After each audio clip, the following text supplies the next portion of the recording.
The morning that we left St. Augustine, we drove to the Kennedy Space Center and did a day trip. I really recommend that you allot 4 to 5 hours for this. We did not have near enough time. We were there about 3, which was the only amount of time that we could finagle by the time that we checked out and then had to be at our other place.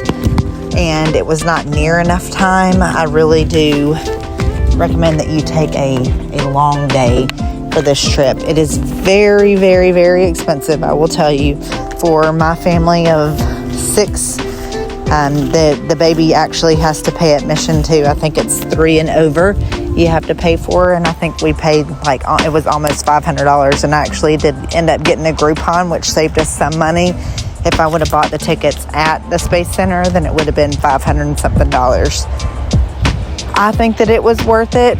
I just wish that we had more time to spend there. My kids have all been into space with the exception of Blake, and I loved space growing up, and I still am super into that type of thing. So we had a great time, but I just really recommend that you spend pretty much the entire day there, which we didn't have this trip, so it may be something that we actually go back to.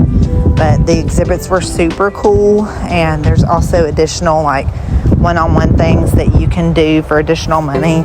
And I know that the big girls definitely want to go back to this again.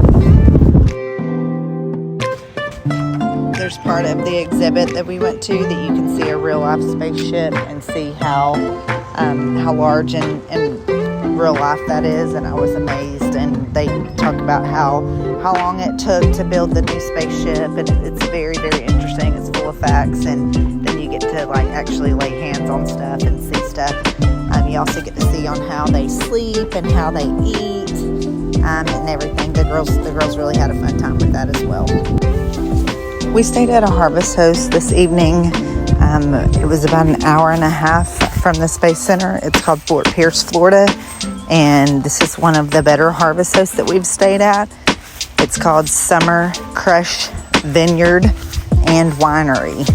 They have traditional free parking sites that you can stay in, and then you can pay an extra. I think we paid $40, and we had full hookups and the ability to dump and to use all of their facilities.